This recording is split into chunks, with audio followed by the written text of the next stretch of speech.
También saludamos a aquellos que nos ven a través de las redes sociales, donde quiera que se encuentren. Un saludo desde su iglesia Camino de Santidad. Y estamos aquí en nuestro miércoles de estudio bíblico. Hoy es miércoles 1 de julio del 2026 y estamos estudiando el libro de Primera de Tesalonicenses. ¿Qué capítulo vamos? Hoy vamos a estudiar el capítulo 4, amén, así es, si Dios lo permite. Y este capítulo es un capítulo también que habla de muchas cosas muy interesantes. Es la confianza, mis hermanos, en la venida de Jesús. ¿Cuántos tienen confianza en la venida de Jesús? Amén, ¿verdad? Sabemos que regresará, no sabemos cuándo, dónde ni cómo, pero de que regresa, ¿verdad? Y ahorita vamos a empezar primero viendo las instrucciones acerca de la pureza sexual. Ojo con eso, es un tema de repente que muchas iglesias no les gusta mucho tocar, pero si la Biblia lo dice, es porque hay que hablarlo, ¿verdad? ¿Cómo conducirse, hermanos? ¿Cómo conducirse o cómo debemos conducirnos para agradar a Dios? Vamos a leer primero los dos primeros versículos, Primera de Tesalonicenses, capítulo 4, versículos 1 y 2. ¿Ya los tenemos? Amén. Bueno. Y dice así la palabra del Señor.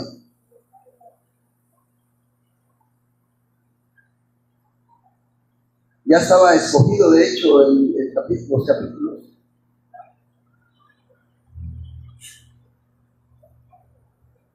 Por lo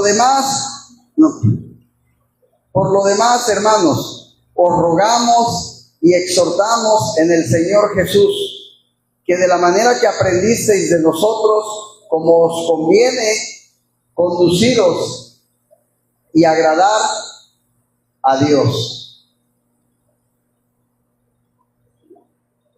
Así abundéis más y más, porque ya sabéis qué instrucciones os dimos por el Señor Jesús, ¿verdad?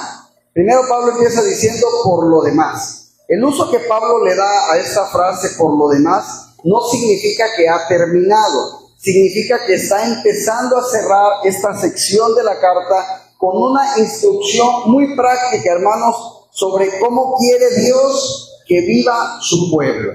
Por eso dice, así abundéis más y más. Pablo estaba agradecido con el crecimiento que vio aquí en Tesalonicenses, pero él deseaba, como yo creo que todos nosotros en nuestro momento y lugar, que abundaran más y más en un conducir que agradar a Dios. ¿Sí?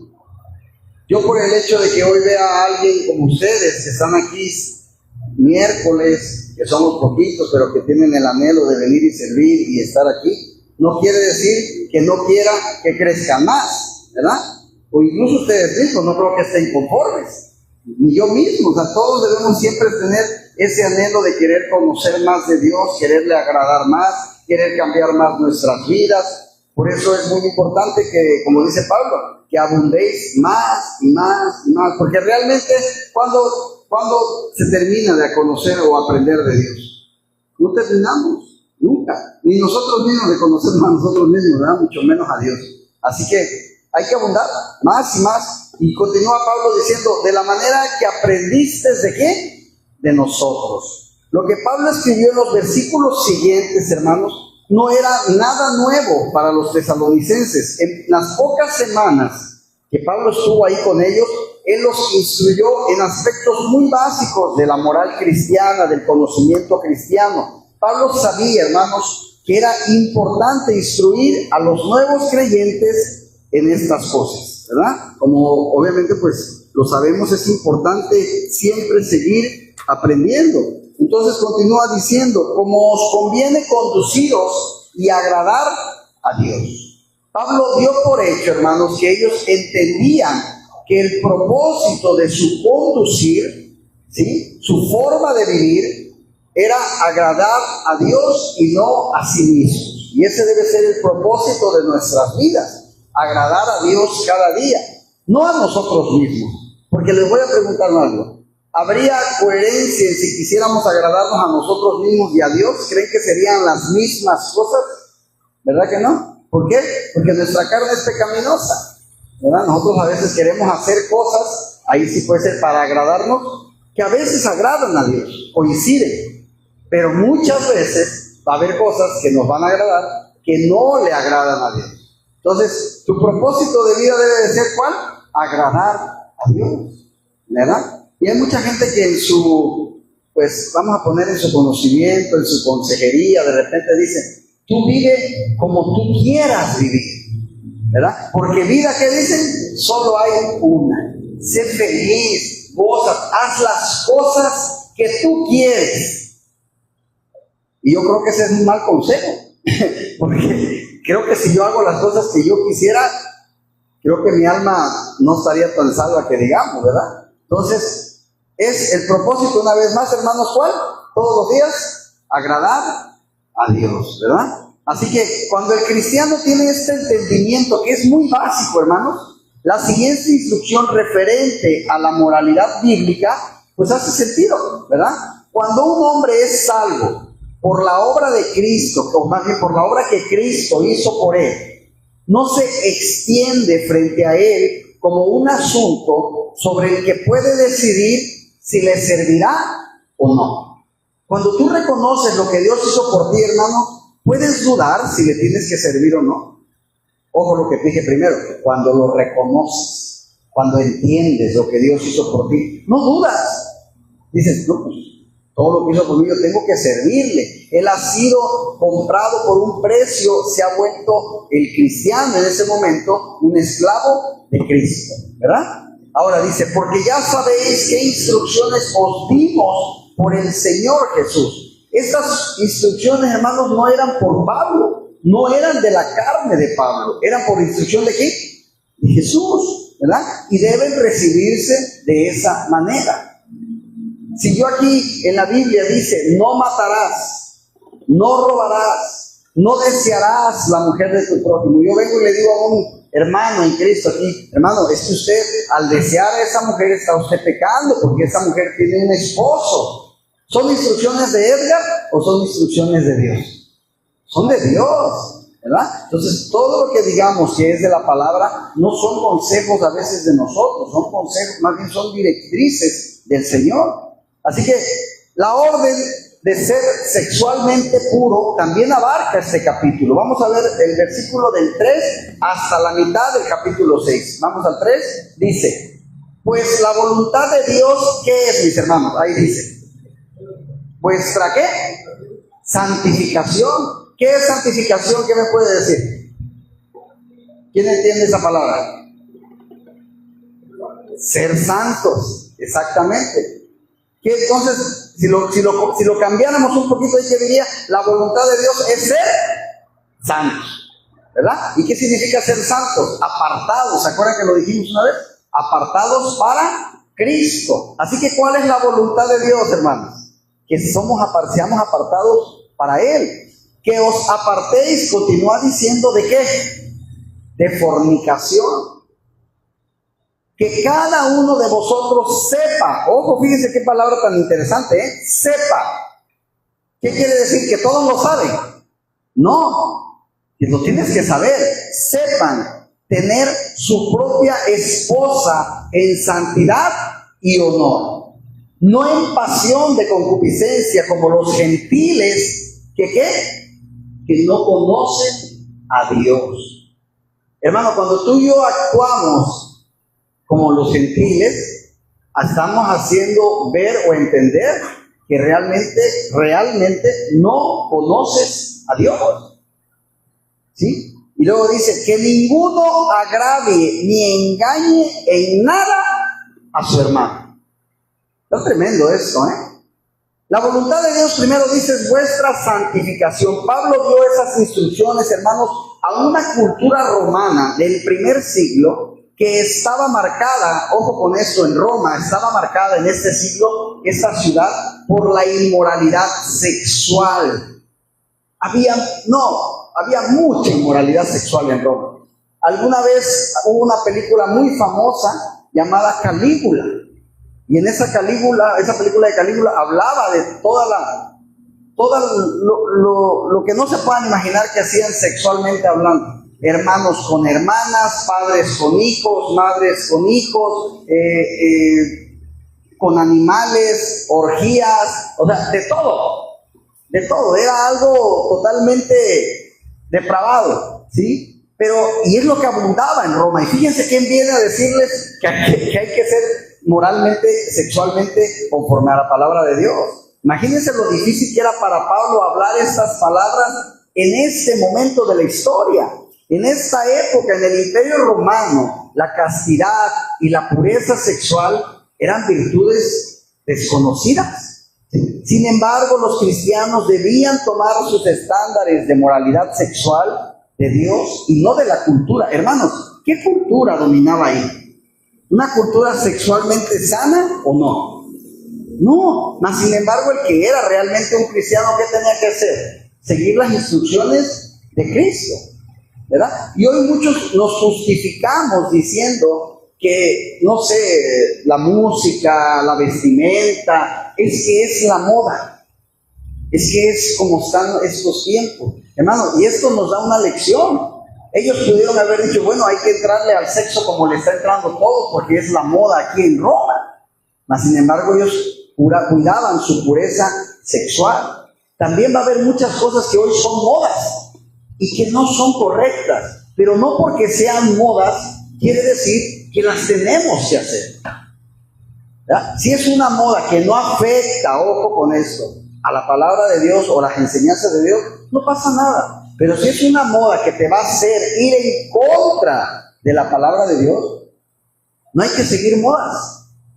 No hay que seguir modas, ¿sí? Así que esto es muy importante, ¿sí? Pablo dijo que esto era una instrucción. Entonces, esa palabra, hermanos, era un término militar que describe la orden de un sargento, por ejemplo. Y Pablo está dando órdenes ¿de quién? De Jesús, ¿verdad? Hay un escritor antiguo llamado Demóstenes. Él expresó una opinión amoral del sexo de Roma. Decía, tenemos a las prostitutas para el placer, a las criadas para que se hagan cargo de nuestras necesidades corporales diarias y a las esposas para que sean fieles guardianes de nuestros hogares. Ese era el concepto de los romanos. Se la repito por si no lo entendieron. Tenemos a las prostitutas para el placer. ¿Qué quiere decir? ¿Que el sexo solamente era con la esposa? No, era con las prostitutas, dice. Y a las criadas para que se hagan cargo de nuestras necesidades corporales diarias. Entre ellas yo creo que también estaba incluido el sexo, ¿verdad? También. Pero aparte, bañarlos, limpiarles, tenerles limpios, etc. Y a las esposas solamente para que sean fieles guardianes de nuestros hogares. O sea, tú cuida a los niños, cuida la casa, y yo acá mientras acá me divierto.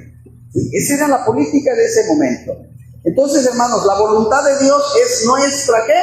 Santificación. Pablo dejó bastante claro, hermanos, cuál era la voluntad de Dios para el cristiano, y yo quiero que hoy tú te vayas con esta idea bastante clara. ¿Cuál es la voluntad de Dios para un cristiano? La santidad.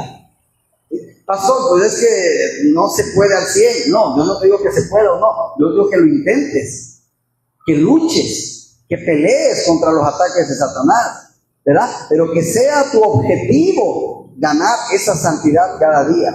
Así que esa es la voluntad de Dios. Y Pablo lo dejó muy claro. Recuerden, apartado. Dios quiere que seamos apartados incluso de una cultura que no es correcta. Que seamos apartados de una inmoralidad sexual. Si nuestra conducta sexual, hermanos, no es diferente que la de los gentiles que no conocen a Dios, entonces tú y yo no estamos santificados, tú y yo no somos santos, tú y yo no somos apartados de la manera en que Dios quiere que tú y yo seamos apartados, ¿sí?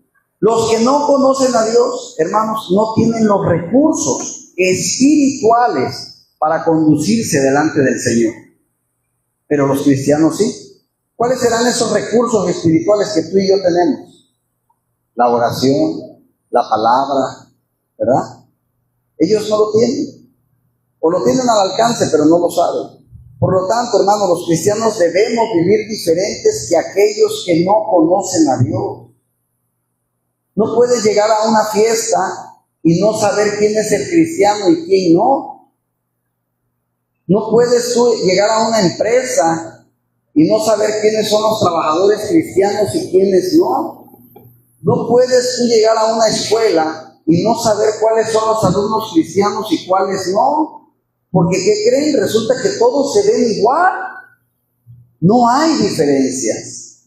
E incluso ni la forma de hablar, ni la forma de conducirse. Ya no quiero decir ni la forma de pensar. Pero tiene que haber una diferencia. Se tiene que notar, se tiene que ver la diferencia. ¿Sí? Así que tenemos que hacerlo, hermanos. Debemos vivir diferente. Y luego dice que os apartéis de fornicación. Vivimos diferente al mundo cuando nos apartamos de la fornicación. Hermanos, la palabra griega traducida como fornicación, ya la leíamos una vez, era porneia.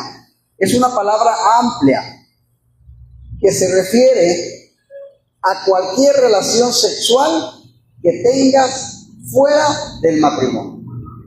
Cualquiera. Con hombre con mujer, hombre con hombre, mujer con mujer, hombre con animal, hombre con 5 hombres y 3 mujeres, con 4 mujeres y 3 hombres. Lo que sea que esté fuera del matrimonio es fornicación. Y Jesús te dice que os apartéis, ¿verdad? Fornicación, mis hermanos, es usado en su amplio significado para denotar cualquier tipo de inmoralidad sexual. La palabra requiere esta definición porque incluye todo tipo de pecados sexuales fuera del matrimonio. Todo tipo, el que me digas, ¿sí? La amplia naturaleza de la palabra porneia muestra que no es suficiente con decir no tengas relaciones con alguien que no es tu esposo. No. Es cualquier conducta sexual fuera del matrimonio. ¿Sí? Dios otorga, hermanos, libertad sexual a los matrimonios, pero la no muy sutil estrategia de Satanás frecuentemente es hacer todo lo posible para motivar, para alentar el sexo fuera del matrimonio y desalentar el sexo en el matrimonio. Hermanos, es increíble que hoy incluso pueda haber terapias donde le puedan decir a un matrimonio, ¿y por qué no prueban con otras parejas? Es increíble que te puedan dar ese consejo, ¿verdad? ¿Cómo ves, mi amor? No, pues órale, pues vamos a intentarlo, tú con otro hombre y yo con otra mujer, para que podamos seguir siendo felices. ¿Cómo crees? Esto es ir en contra de la naturaleza de Dios, ¿sí? Entonces, hermanos, tenemos que estar muy listos con este tipo de cosas, porque cada uno de vosotros, dice, sepa tener su propia esposa en santidad y honor, hermanos. Hermanos, vivimos tú y yo diferentes al mundo cuando mantenemos nuestro cuerpo en santidad y honor, ¿sí? La inmoralidad, hermanos, es lo contrario del honor. ¿Por qué? Porque la inmoralidad denigra y corrompe al hombre. Los que no refrendan sus deseos sexuales actúan más como animales que como humanos, porque siguen sus impulsos. Es que no me pude contener, es que era algo incontenible. Oye, eres un ser humano. Dios te dio el poder de decidir, te dio una mente para que pienses, es un cerebro más desarrollado que el de cualquier animal. Úsalo, ¿verdad? Porque sí tenemos esa capacidad. Un perro a lo mejor no tiene la capacidad y por eso de repente ahí anda una perrita en brama y ahí van todos los perros, ¿verdad? Porque siguen su instinto. ¿Cómo se llama ese instinto? ¿Instinto qué? Animal. Hermano, tú y yo no tenemos un instinto animal porque no somos animales. ¿Sí?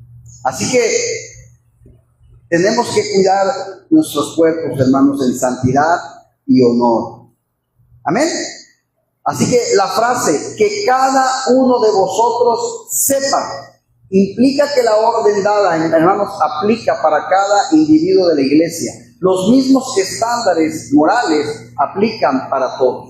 Algunos interpretan este pasaje que como que el cuerpo que cada uno debe tener es una esposa. y que Pablo aquí está alentando a los cristianos a casarse y a expresar su sexualidad en el matrimonio en vez de inmoralidad. Sin embargo, parece que más bien Pablo lo que quería era alentar a cada cristiano a tener o controlar su propio cuerpo de una manera que honre a Dios. ¿Se acuerdan que Pablo dijo, si puedes estar solo, quédate solo? Pero si no puedes, si te quemas, búscate una mujer. Entonces, pues, no necesariamente es que tengas una esposa. Si no eres apto para casarte, no hay problema, pero de todos modos, soltero o casado, mantente santo para el Señor, ¿sí? No en pasión de concupiscencia como los gentiles que no conocen a Dios. Mi hermano, esto claramente significa que la conducta sexual del cristiano debe de ser diferente, ¿sí?, a lo que se permite en el día a día. Debe de ser diferente. Si no, pues a lo mejor estamos engañados, ¿no? Y no somos realmente cristianos. Los gentiles conocían dioses que eran la personificación de sus propias ambiciones, de su lascivia, pero no conocían a Dios, al Dios verdadero, el Dios que es santo y el Dios que desea la santificación de sus seguidores. Que ninguno, continúa diciendo, agravie ni engañe en nada a su hermano. Hermano, cuando somos sexualmente inmorales, agraviamos y engañamos a otros y los defraudamos de manera mucho más grande de lo que tú y yo podemos imaginarnos. El adulterio, por ejemplo, ¿a quién defrauda? Aparte de a Dios, obviamente, a nuestra esposa y a nuestros hijos, ¿sí? El fornicador no está casado, pastor, pero sí defrauda aquí a su futura pareja y a sus futuros hijos. Ambos defraudan a su pareja. Yo vi un video muy hermoso, a ver si lo llegan a ver en YouTube, o yo creo que algunos ya lo han visto. Era una entrevista a un actor cristiano que él decía, ella está casado, pero que el día que él se casó, en la noche de bodas, él le dio una carta a su esposa y le dijo, te escribí esta carta hace, no me acuerdo, no le quiero mentir, no me acuerdo el tiempo, pero le dijo hace 5 o 10 años. Y le dice, y ella se empieza a reír y le dice, no me quieras engañar, tú hace tantos años no me conocías, no me pudiste haber escrito esa carta. Dice, sí te la escribí, léela. Y en la carta ella la abre y le dice él, futura y hoy esposa mía. Pues sabe que se le iba a dar el día de su boda. No te conozco, no sé ni cómo te llamas, pero desde hoy ya te amo. O sea, desde el día que le está escribiendo esa carta, desde hoy ya te amo. Desde hoy le estoy pidiendo a Dios que me ayude a ser el esposo que tú te mereces. Le estoy pidiendo a Dios que me ayude a ser el padre que mis hijos merecen. Desde hoy me estoy guardando en cuerpo y en alma para ti. Y dice que todo ese tiempo él no estuvo con ninguna mujer hasta el día que se casó. Y le dijo, mi regalo, un hombre, es mi virginidad. Y yo dije, wow, o sea, muy bonito, la verdad. Estaba el video por ahí en YouTube, no me acuerdo del nombre del actor, pero qué hermoso de alguien que se aparta, sabiendo que un día se va a casar y que eso se lo quiere dar a la que vaya a ser su esposa. Y obviamente, pues en el caso de una mujer, pues también aplica igual. Así que el adulterio, mis hermanos, es una evidente violación de los derechos del otro. Pero la promiscuidad antes del matrimonio representa el robo a otro de la virginidad que en teoría tendría que ser presentada en el matrimonio. La futura pareja de tal fue defraudada. Repetidamente, en el libro del Levítico, por ejemplo, creo que es el capítulo 18, hay un capítulo, es el sector 18, donde Dios instruye a Israel sobre el asunto de la inmoralidad sexual. La idea que se da es que cada uno no deba descubrir la desnudez del otro que no sea su cónyuge. La idea es que la desnudez de un individuo pertenece a tu esposo, a tu esposa y a nadie más. Y es una violación a la ley de Dios entregar esa desnudez a alguien más o que alguien más la tome. Fíjense. Continuamos leyendo la otra mitad del versículo 6 hasta el 8. Razones para la instrucción. Dice, porque el Señor es vengador de todo esto, como ya os hemos dicho y testificado. Pues no nos ha llamado Dios a inmundicia, sino ¿a qué? Santificación. ¿Sí? Así que el que desecha esto, no desecha a hombre, sino a Dios, que también nos dio, ¿qué, hermanos? Su Espíritu Santo, ¿verdad? Regresando ahí, dice, porque el Señor es vengador de todo esto, hermanos. Esta es la primera de 4 razones para la pureza sexual. Podemos confiar en que Dios castigará la inmoralidad sexual y que nadie se va a escapar de este pecado, incluso aunque piense que no lo han descubierto. Continúa diciendo, pues no nos ha llamado Dios a inmundicia, sino a santificación. Y esta es la segunda razón por la que los cristianos deben ser sexualmente puros, debido a nuestro llamado. Ese llamado no es a inmundicia, sino a santificación. Dios te llamó a ti a santificación. ¿Sí? Por lo tanto, la inmoralidad sexual, hermanos, es inconsistente en quienes somos en Cristo Jesús. Pablo desarrolló esta misma línea de ideas, concluyendo con la idea de que debemos glorificar pues a Dios en vuestro cuerpo y en vuestro espíritu, y terminó diciendo los cuales son de Dios. Este cuerpo no te pertenece, este cuerpo es de Cristo. ¿Sí? Así que el que desecha esto, no desecha a hombre, sino a Dios. La tercera razón para la pureza sexual, mis hermanos, es que rechazar el llamado de Dios a la pureza sexual no es desechar al hombre. Si tú ahorita vas y te acuestas con alguien que no es tu esposo, ay, desobedecí al pastor, porque hoy predicó de eso. No, a mí no me estás desobedeciendo, le estamos desobedeciendo aquí a Dios, ¿verdad? Así que Pablo dice esto, sino a Dios mismo, a pesar de las insignificantes maneras en que relacionamos la inmoralidad sexual, seguimos rechazando a Dios cuando pecamos de esta manera. La fuerte instrucción de Pablo no parece venir porque los tesalonicenses estuvieran en pecado. Ningún pecado específico de hecho es mencionado. Parece que esto llevaba la intención más bien de prevenir, ¿sí? Y no tanto de reprenderlo, teniendo en cuenta los bajos estándares vigentes en la sociedad y debido a la fuerza seductiva que había en Roma con la inmoralidad sexual. Y luego continúa diciendo que también nos dio su Espíritu Santo. Hermanos, esta es la cuarta de las razones para tener una pureza sexual que se nos da en este pasaje, porque tú y yo tenemos, ¿qué? El Espíritu Santo, que fortalece al dispuesto y al cristiano que confía en él para vencer el pecado sexual. Con su Espíritu Santo, mis hermanos, Dios nos ha dado los recursos para la victoria. Somos responsables también de usar estos recursos. Si yo te doy una lancha y empieza a inundarse aquí y tú te ahogas, ¿de quién fue la culpa? ¿Tuya o mía? Tuya, porque la lancha ya estaba, yo te la di y no te subiste, ¿verdad? No estaba rota, estaba bien, estaba bien, te la di nueva. Entonces, si yo te doy el recurso, entonces Dios, hermanos, nos ha dado los recursos. Y si fallamos, ¿de quién es culpa? ¿De Dios o de nosotros? De nosotros.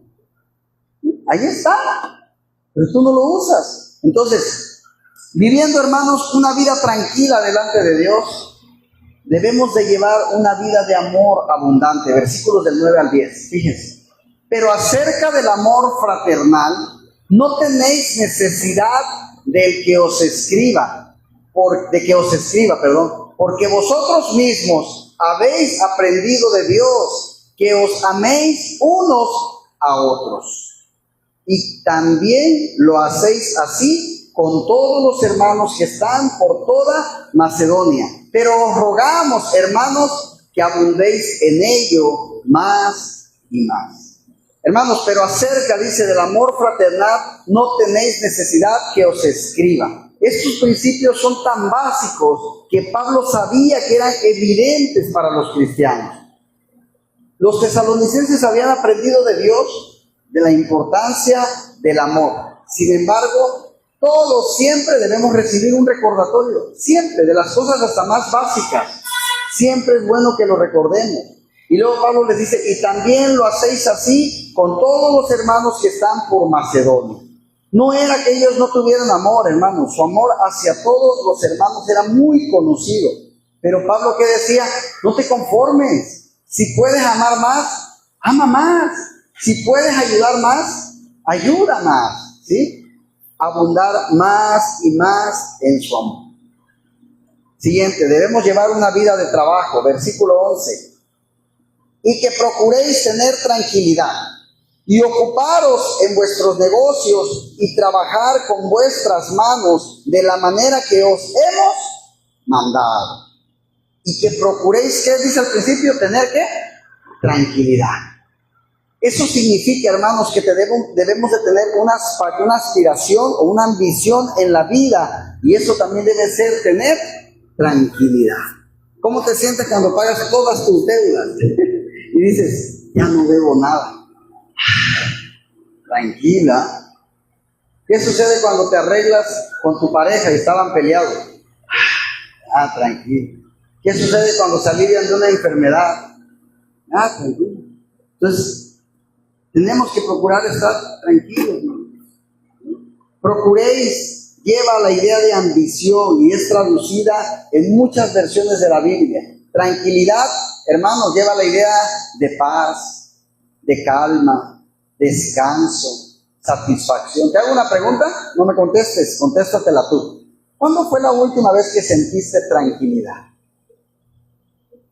Tranquilidad, paz, calma, descanso, satisfacción. Ahora, si hace poco fue eso, gloria. Si tiene algo de tiempo que no la has sentido, entonces pregúntate qué ha afectado o qué ha dado pie a que no la sientes.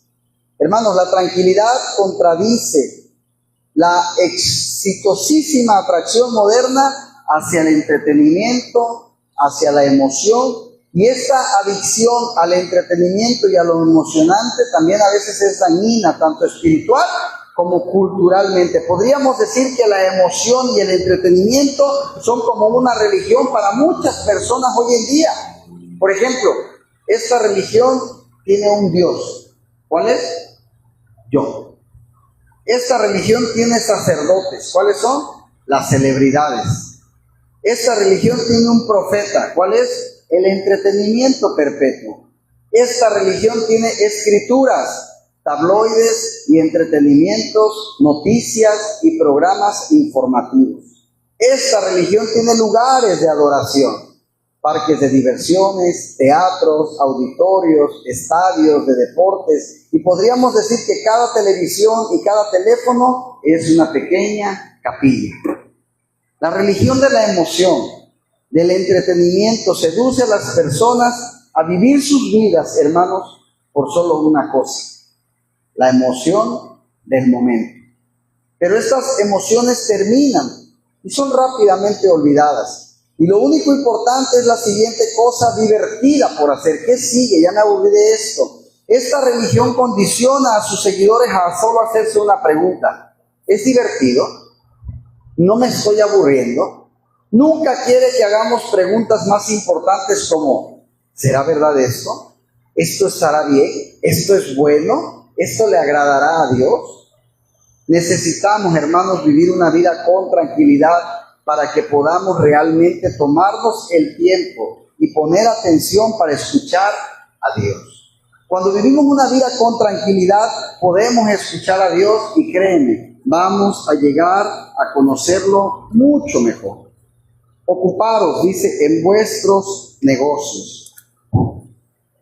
Esto significa que el cristiano debe enfocarse en su propia vida, hermanos, en sus propios asuntos. Eso lo veíamos el domingo, precisamente. En vez de meterse en la vida de otros. Ocuparos en vuestros negocios, hermanos, es una idea bíblica. Hay una gran diferencia entre el deber cristiano de poner los intereses de otros primero y la comezón impulsiva y entrometida de querer corregir a otras personas. Y no es lo mismo. Y continúa diciendo, y trabajar con vuestras manos. Debemos reconocer la dignidad y el honor del trabajo. El trabajo es el plan de Dios, hermanos, para el progreso de la sociedad y de la iglesia. Caemos en la trampa de Satanás cuando esperamos que las cosas lleguen fácilmente o cuando consideramos las bendiciones de Dios como para empezar a flojear. Pues es que ya me cayó un dinero que no pensaba, pues entonces voy a dejar de trabajar un tiempo. De todos modos ya tengo un dinero. ¿Sí? El trabajo manual era despreciado por la cultura griega antigua. Ellos pensaban que mientras mejor fuera el hombre, menos debía trabajar. Porque entre más mejor hombre eres, tú solo dedícate a reflexionar, a pensar. No hagas nada. En contraste, Dios nos dio un rey que de joven, desde niño, se dedicó ¿a qué? A ser carpintero. ¿Ya? Dios nos dio un rey carpintero. Nos dio apóstoles, pescadores y misioneros que construían tiendas. Hermanos, no hay nada más vergonzoso que un ocioso bueno para nada, que no es útil ni para él mismo ni para otros, y que parece haber nacido solo para comer y dormir. Debemos vivir una vida que sea un ejemplo, hermanos, sin necesidad de nada. Versículo 12. A fin de que os conduzcáis honradamente para con los de afuera y no tengáis necesidad de nada. ¿Sí, hermanos? Cuando combinamos el amor, nuestros hermanos, con el trabajo, nos conducimos honradamente.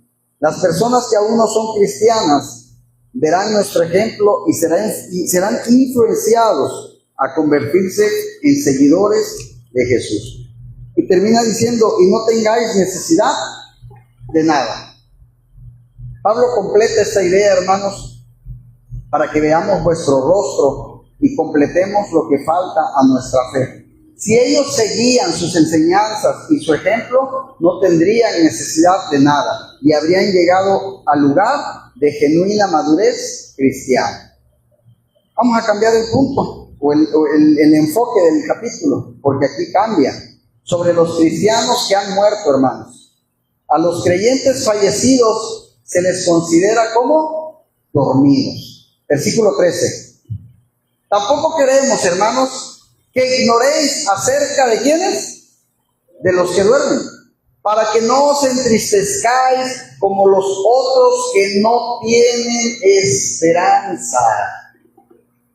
Hermanos, tampoco queremos que ignoréis acerca de los que duermen. En las pocas semanas que Pablo estuvo allá en Tesalónica, hizo énfasis en el regreso de Jesús, y los tesalonicenses lo creyeron.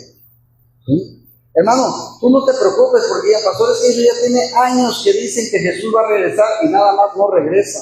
Hermano, los tiempos de Jesús son diferentes a nosotros. Cuando tú lees en la Biblia, en el Génesis, y el segundo día Dios hizo esto, no lo tomes como un día de nosotros de 24 horas. Hay teólogos que dicen que para Dios a lo mejor un día son 1000 años, 10,000 años, no se sabe. Así que los tiempos de Dios no son iguales a los de nosotros. Si Dios dijo que pronto regresará, el pronto de Dios, no sé cuántos años sean humanos. Entonces, los tesalonicenses entendieron que Pablo les dijo, Jesús va a regresar. Y esta era parte de la razón por la que eran el tipo de iglesia a la que Pablo felicitaba tanto. Después de que Pablo se fue, se hacían preguntas sobre los cristianos que murieron, por ejemplo, antes del regreso de Jesús. Estaban preocupados por la idea de que esos cristianos pudieran perderse del gran evento, que no pudieran ver cuando Jesús viniera, que se perdieran la victoria y la bendición de la venida de Jesús. Así que es con algo de interés que notamos que 4 veces en sus cartas Pablo le pidió a los cristianos que no fueran ignorantes respecto a estas cosas. 1, dijo, no ignoren acerca del plan de Dios para Israel. 2, no ignoren sobre los dones espirituales. 3, no ignoren sobre los sufrimientos y las pruebas de la vida cristiana. 4. No ignoren acerca del rapto y de la segunda venida de Jesús. Hermanos, increíblemente, estas son áreas donde la ignorancia aún es común entre los cristianos hoy en día. Algunos dicen, pastor, primero es el rapto y luego viene Jesús. Otros dicen, pastor, primero va a venir Jesús y luego es el rapto. Y así, y otros dicen, no existe el rapto. Y peor aún, otros dicen que no va a venir Jesús. Entonces, hay mucha ignorancia en estos puntos, hermanos. Pero cuando Pablo dice los que duermen, dormir era una forma común de expresar la muerte en el mundo antiguo. Pero entre los paganos casi siempre se veía como un sueño eterno. Los antiguos escritos, por ejemplo, están llenos de muchos pensamientos negativos o pesimistas sobre la muerte. Por ejemplo, decían, una vez que el hombre muere, no hay resurrección. Otros decían, la esperanza está entre los vivos, los muertos no tienen esperanza. Otro decía, los soles pueden ponerse y levantarse de nuevo, pero nosotros, una vez que nuestra breve luz se apaga, tendremos que dormir una noche interminable. Así que los cristianos llamaban a la muerte dormir, pero hacían hincapié en la idea de descanso. Los primeros cristianos comenzaron a llamar a sus lugares de entierro cementerios. ¿Alguien sabe lo que significa cementerio? ¿No? Significa dormitorios o lugares para dormir. Sin embargo, la Biblia nunca describe la muerte de un no creyente como dormir. ¿Por qué? Porque no hay descanso, paz ni consuelo para ellos en la muerte. Para un no cristiano, hermanos, no existe nada de eso. No hay paz, no hay consuelo, no hay descanso. Aunque Pablo, usando idiomas comunes en su época, se refirió a la muerte como dormir, no aprueba la errónea idea del alma durmiente, que los que están muertos en Cristo están en un estado de animación suspendida, esperando una resurrección a la conciencia como el partir de este mundo en muerte para estar con Jesús. Es descrito por Pablo como muchísimo mejor. Que el estado presente de bendecida comunión con el Señor y bendecida actividad a su servicio, es evidente que dormir, como se aplica a los creyentes, no tiene la intención de enseñar que el alma está inconsciente. Y dice Pablo, para que no entristezcáis como los otros que no tienen esperanza. Hermano, como el cristiano muerto está muerto y deja este cuerpo, es como recostarse para tomar una siesta y cuando despierte, ¿dónde estará? En gloria. Así de fácil, ¿sí? Es moverse, no morirse. Por estas razones los cristianos no debemos entristecernos como los otros que no tienen esperanza cuando sus seres queridos mueren. Cuando tú te levantas en la noche, ¿se acuerdan? No sé si a algunos les tocó, a mí todavía me tocó, algunos no lo hicieron y otros lo hicimos. Cuando se nos dormían nuestros hijos pequeños en algún lugar, o nos dormíamos nosotros y nuestros papás nos cargaban, y te dormías allá en la fiesta o en el paseo, y amanecías al otro día y estabas en tu cama. ¿En qué momento pasó? Yo me dormí en un lado y resulta que desperté acá. Eso va a ser en Cristo. Vamos a morir, y cuando vuelvas a abrir los ojos, estarás en la presencia de Dios. Ese es el gozo que nos debe de quedar. La tranquilidad. Y sí, los de aquí lloramos porque los vamos a extrañar, porque se fue ese ser querido, porque ya no vas a convivir con él en esta tierra. Es normal el llanto también. Eso sí, eres cristiano, no debes de llorar. ¿Cómo que no? Si lloramos porque se va a veces una persona de viaje, sabemos que no se está muriendo, solo se está yendo y va a regresar. Ahora, que no vamos a llorar cuando es alguien que ya no lo vamos a ver, que ya no lo vamos a escuchar, si es alguien que amamos, nos va a doler. Pero en el fondo de ese dolor hay una tranquilidad, una satisfacción de saber que en cuanto despierte, si es cristiano, repito, va a estar en la presencia de Dios. ¿Y a nosotros qué nos queda? A los que nos quedamos, esforzarnos para tratar de estar un día también donde esa persona va a estar. Esa es la tranquilidad que nos debe de quedar, hermanos. Así que Como cristianos podemos llorar, pero no como los otros que no tienen esperanza. Nuestra pena es como la tristeza de alguien que se va a un largo viaje sabiendo que lo vamos a volver a ver. ¿Sí? Hay absoluta certeza, hermanos, de que los cristianos que han muerto vivirán. Versículo 14. Porque si creemos que Jesús murió y resucitó, así también traerá Dios con Jesús ¿a quiénes? A los que durmieron en él. Sí, hermanos, tenemos más que una anhelante esperanza de resurrección y es la de Jesús. Tenemos un maravilloso ejemplo y es una promesa, hermanos. Cuando Pablo escribió sobre la muerte a los creyentes, los llamó durmieron, pero en su descripción de la muerte de Jesús no lo suavizó, sino que porque no hubo nada suave en la muerte de Jesús, mi hermano. ¿Sí? Era algo como fue, una muerte. Creemos que Jesús murió y que resucitó, hermanos. Esta es la confiada creencia del apóstol Pablo y de estos primeros creyentes. Ciertamente viviremos porque Jesús vive y nuestra unión con Él debe de ser más fuerte que la muerte. Por eso es que no debemos ponernos tristes como aquellos que no tienen esperanza, y la razón por la que tenemos más es un deseo, es una creencia real. ¿Sí? Cuando un pecador muere, hermanos, nos lamentamos por él.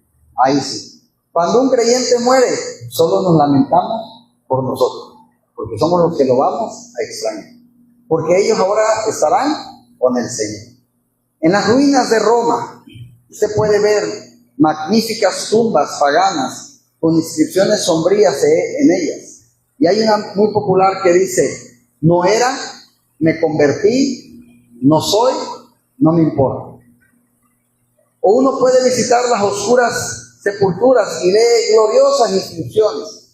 Uno de los más comunes era: en paz. En paz me acostaré y asimismo dormiré, porque solo tú, Jehová, me haces vivir confiado. Hermanos, deberíamos ver a la muerte así como lo hicieron los primeros cristianos. Los que duermen en Jesús no están en desventaja. Versículos 15 al 16. Por lo cual os decimos esto en palabras del Señor, que nosotros que vivimos, que habremos quedado hasta la venida del Señor, no precederemos a los que durmieron, porque el Señor mismo, con voz de mando, con voz de arcángel y con trompeta de Dios, descenderá del cielo, y los muertos en Cristo resucitarán primero. Pablo hizo hincapié, hermanos, es que esto es una orden con autoridad, aunque no sabremos si Pablo lo recibió por revelación directa o fue algo no registrado que Jesús le dijo. De una forma u otra, esto vino de Jesús. ¿Sí? Esto es del Espíritu Santo. Que nosotros que vivimos, que habremos quedado hasta la venida del Señor, no precederemos a los que durmieron. Pablo quería, hermanos, que supieran que los que no durmieron, cristianos que murieron antes del regreso de Jesús, no van a estar en desventaja. Los que vivimos, que habremos quedado hasta la venida del Señor, no precederemos a los que durmieron.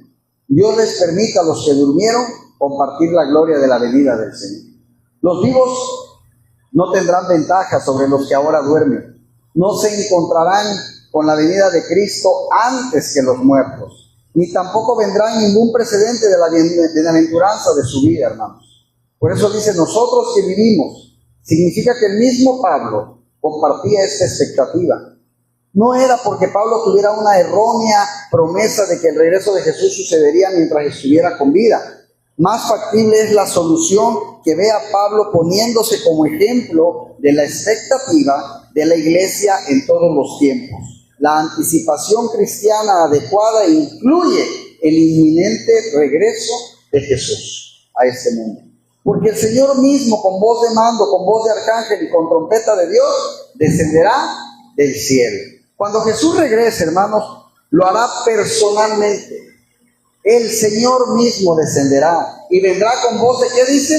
Con voz de mando, ¿sí? Como el rey que es. La palabra del griego antiguo para voz de mando, mis hermanos, es la misma palabra que usaba para dar órdenes el capitán a una nave a los que remaban o un comandante a los soldados. Siempre está el toque de autoridad.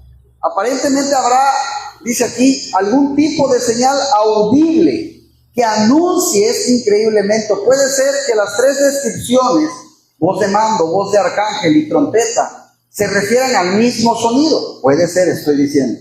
O puede haber tres sonidos distintos. El rapto, hermanos, no será silencioso ni secreto. Aunque la mayoría de las personas hoy siguen sin entenderlo, no entienden ni el sonido, o puede ser que en el momento ni entiendan el sonido, ni entiendan el significado. Hermano, hoy es simplemente a una lucecita que se ve de repente por un reflejo, por el aura, por un foco, por lo que sea. Ya son extraterrestres, ya son los ovnis, ya están viendo todo. O sea, no entendemos, pero nos creemos astrólogos, nos creemos de todo, cuando no tenemos ni el más mínimo conocimiento, ¿sí? Así que hay gente que hoy no sabe cosas, no saben ni qué significan. Así que, con voz de arcángel, esto no significa que el Señor es un arcángel. El único que describe en la Biblia como arcángel es Miguel. Pablo quiere decir que cuando Jesús venga, vendrá en compañía de ángeles prominentes, con trompeta de Dios. Los creyentes se reúnen con trompeta de Dios. En el Antiguo Testamento, hermanos, las trompetas daban la alarma de guerra, ¿sí? Y provocaban pánico en el enemigo, porque ahí vienen a atacarnos, ya oí las trompetas. En el sentido de las 7 trompetas descritas en Números y en Apocalipsis, las trompetas también sonaban para reunir al pueblo, como en Levítico, pero aquí la trompeta de Dios reunirá al pueblo de Dios. Los sujetos son diferentes. Mateo se refiere a los creyentes judíos durante la gran tribulación. Tesalonicenses se refiere a la iglesia. Las circunstancias, hermanos, son diferentes. Mateo se refiere a la reunión de los escogidos esparcidos sobre la tierra. Tesalonicenses se refiere al levantamiento de los muertos creyentes. Los resultados son diferentes. Mateo se refiere a los creyentes vivos, reunidos en todo el mundo, y a la orden del Señor que ha regresado a la tierra en gloria abierta. Pero Tesalonicenses se refiere a la reunión de los muertos que se levantarán junto con los creyentes para encontrarse con Dios en el aire. Fíjense. Y los muertos en Cristo, dice, resucitarán primero. El punto de Pablo, hermanos, es claro. Los muertos en Cristo no serán dejados fuera ni del regreso de Jesús ni de la resurrección. De hecho, ellos serán los primeros, los muertos en Cristo. Así que da gloria a Dios si tienes a alguien que ha muerto ya en este mundo, pero que murió en Cristo, porque Él resucitará. Y es algo grandioso. Esto te da una alegría y un gozo para quizás ver las perspectivas desde otro punto, hermanos. ¿Sí?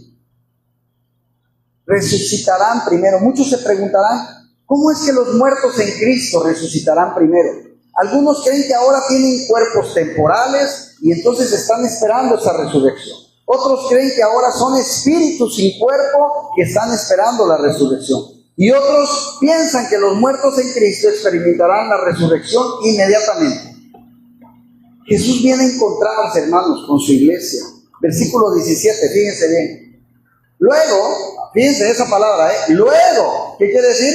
Después, luego, nosotros, los que vivimos, que obviamente si en ese momento estamos vivos, si no, entonces pasamos a ser de los primeros.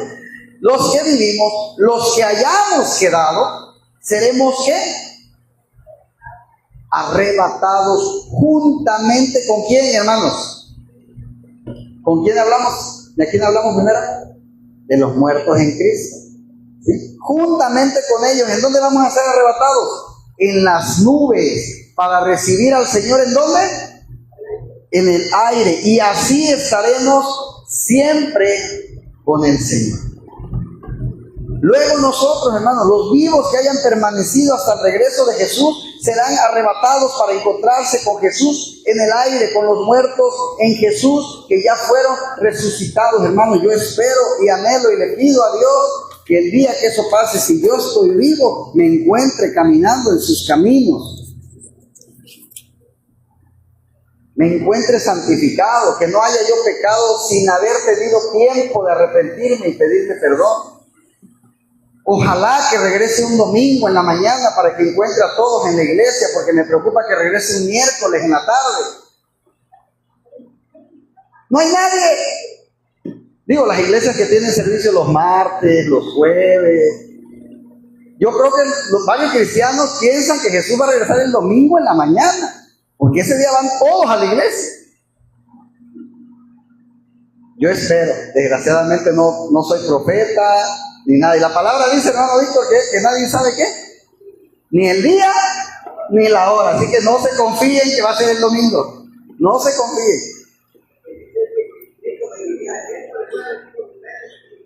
Sí, pero si el miércoles viene a las 6, primer estudio bíblico que se llenó. Pero tristemente nadie sabe el día ni la hora. Que no te encuentres discutiendo con tu esposo, que no te encuentres peleando con la vecina, que no te encuentres robando, que no te encuentres mintiendo, que no te encuentres así el Señor, ¿verdad? A mis hermanos, este pasaje es la base para la doctrina del rapto del Nuevo Testamento, el arrebatamiento de los creyentes para estar con Jesús. La palabra rapto no está en el texto griego antiguo, pero viene del latín, que traduce la frase arrebatados con rapturus, del cual sacamos la palabra rapto. La afirmación del Padre bajo la inspiración del Espíritu Santo, la inspiración de Pablo bajo la inspiración del Espíritu Santo es dramática como fanática. Él habla de cristianos elevándose en el aire, arrebatados en las nubes para recibir al Señor en el aire. No creeríamos esto a menos que la Biblia nos dijera que así es. De la misma forma que no creeríamos que el Rey, el Creador del universo, se convirtió en bebé y que hizo milagros y que murió en una cruz y que resucitó y que hoy vive en nosotros. Así que si la Biblia lo dice, yo lo creo. Amén. El lenguaje que Pablo utiliza aquí, mis hermanos, es tan directo, tan libre de represión figurativa, que no se pierde nada en su intención. Las declaraciones que aquí hace el apóstol son hechas en el práctico tono de una verdad estricta y con detalles literales. Nunca hubo un lugar donde fuera menos aplicable el lenguaje simbólico apocalíptico. O estos detalles deben ser recibidos por nosotros como un asunto de expectación práctica, o debemos apartar al apóstol como un facultado para enseñar a la iglesia. Seremos arrebatados juntamente con ellos, mis hermanos. El claro lenguaje de Pablo no deja duda acerca de la certeza de este evento. Sin embargo, el tiempo de este evento en la cronología del plan profético de Dios es una cuestión que muchos cristianos se debaten. ¿Cuándo? No te preocupes cuándo, eso no importa. Lo importante es que sucederá. Eso es lo importante. ¿Para qué quieres saber cuándo? ¿Para cambiar a tiempo? ¿Para seguir pecando? Si te dicen el domingo para poder pecar hasta el sábado, si te dicen en julio para pecar hasta junio, por eso es bueno que nadie sepa la hora, mejor dicho. Gracias a Dios, ¿verdad? Porque eso te va a dar pie a que siempre debas de buscar estar en santidad, porque imagínate que te digan, el 14 de febrero va a regresar Jesús. ¿Qué diríamos? No, pues el 12 de febrero todavía me voy a ir a acostar con mi amante. Y el 13, ya, le pido perdón a Dios. Mira qué padre. Qué bonita, ¿eh? No, eso es lo hermoso de la Biblia. Y a mí esta parte me encanta, de que el día y la hora nadie lo sabe. Y de repente oigo a tantos que han profetizado que en el 2000, que en el 2020, ya pasaron no sé cuántos años y nomás no se les hace. Así que, hermano, cuando alguien te diga, yo te voy a decir, yo sí sé, quítate de aquí, mentiroso, porque la Biblia dice que nadie sabe el día ni la hora. Si aquí dijera Pablito, ¿sabe? Pablito es el único que sabe, pero no, nadie sabe. Así que Hermanos, seremos arrebatados. Así que no es cuándo, es que va a suceder. Muchos, aunque ciertamente no todos, cristianos creen que la Biblia enseña que habrá un importante periodo de 7 años de historia antes de la batalla del Armagedón y del regreso de Jesús. El debate acerca de este arrebatamiento se centra en donde encaja en este periodo final de 7 años, conocido por muchos como la Gran Tribulación. ¿Sí? La postura del rapto pre-tribulación cree que los creyentes son arrebatados antes de estos 7 años. La postura del rapto en medio de la tribulación cree que los creyentes son arrebatados en medio de estos 7 años. Y la postura del rapto pre-ira cree que los creyentes serán arrebatados en algún momento de la segunda mitad del periodo de 7 años. Y la post-tribulación, que serán arrebatados después de los 7 años. Tesalonicenses, hermanos, nos asegura que los creyentes que han muerto compartirán el mismo grado, la experiencia de los eventos del rapto y la resurrección, respondiendo a su miedo que de alguna forma los muertos en Cristo estuvieran en desventaja. Pero si Pablo creyera que los cristianos iban a pasar por la gran tribulación, él consideraría a los muertos en Cristo como más afortunados que los vivos, porque probablemente tendrían que soportar la gran tribulación.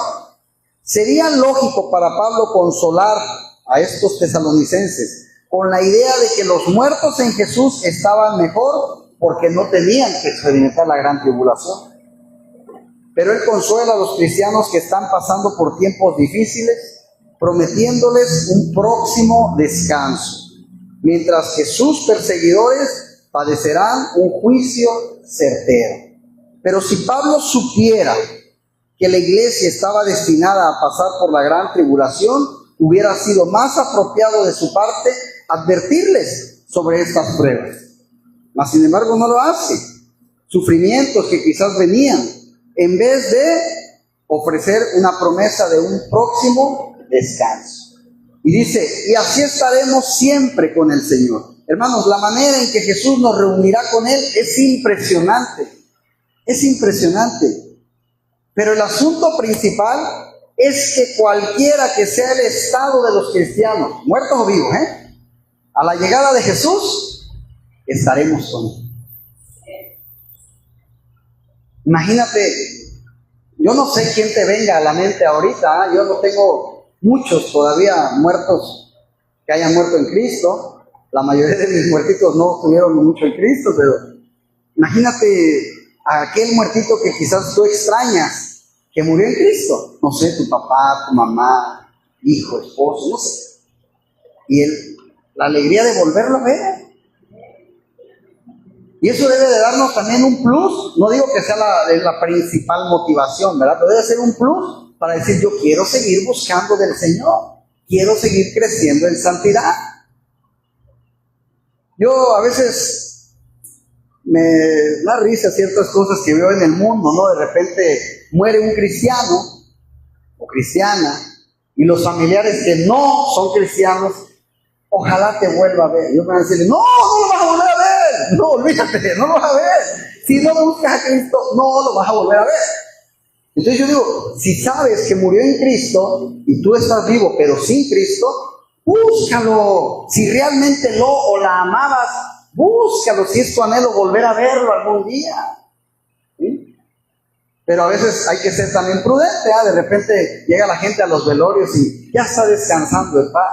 No está descansando ni en paz tampoco. ¿No? Pero pues obviamente me van a correr del velorio cuando llegue ahí así, pero a veces solamente pues, lo siento mucho y hasta ahí, hasta ahí. Pero luego dicen, ya está con el Señor.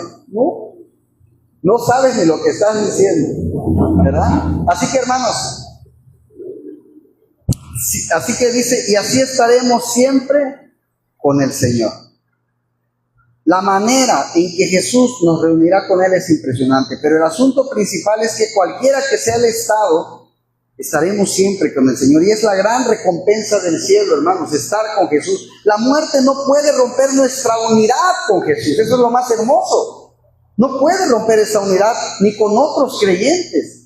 Y así estaremos siempre con el Señor. Es una importante verdad que implica muchas cosas. Implica continuidad, porque asume que usted ya está con el Señor. Implica esperanza, porque los moribundos, porque en la muerte seguiremos estando con el Señor. Implica confianza futura, porque después de la muerte estaremos con el Señor. Implica progreso, porque un día estaremos para siempre con el Señor. Hermanos, estaremos de tal manera con Él que no habrá pecado que nuble nuestra visión de Él. Entendimiento será liberado de toda la herida que el pecado ha forjado en Él, y lo conoceremos así como somos conocidos. La exhortación: aliéntense unos a otros. Versículo 18. Por lo tanto, alentaos los unos a los otros. ¿Con qué? Con estas palabras. Las acabamos de leer. Con esas palabras. Por lo tanto, alentaos los unos a los otros. Pablo no los dijo que recibieron aliento, o que recibieran aliento, sino que ¿qué? Que lo dieran.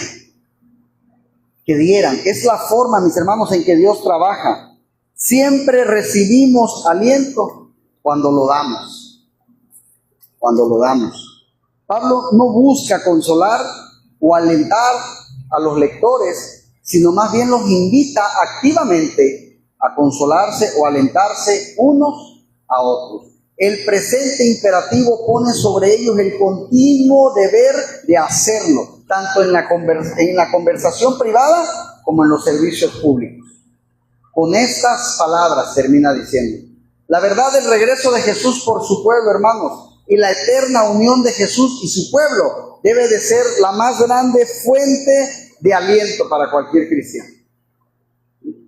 Esta declaración final de Pablo solo tiene sentido si el arrebatamiento de los versículos anteriores libra a los cristianos de un peligro inminente. Si el arrebatamiento solo trae a la humanidad ante Dios para juicio, hermanos, hay poco aliento en estas palabras. Pero para los que estamos en Cristo hay salvación y hay esperanza. Amén.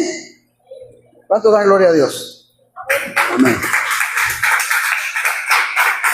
Vamos a orar.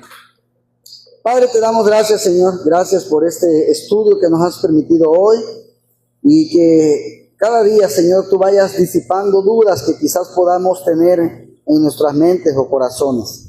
Gracias, Señor, por esta esperanza que hoy has hablado a nuestras vidas, Señor, en que no importa lo que pase, Señor, mientras moramos y estemos en ti, Señor, sabemos que estaremos contigo, Señor. Sabemos que estaremos contigo, Padre, y eso nos da aliento, fuerza, esperanza, Señor.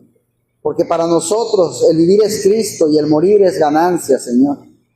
Gracias, Padre, por esta palabra que hoy has dado a nuestras vidas, y recordarnos, Señor, que todavía nos queda una eternidad a tu lado, Padre. Bendito seas, Jesús. Amén y amén.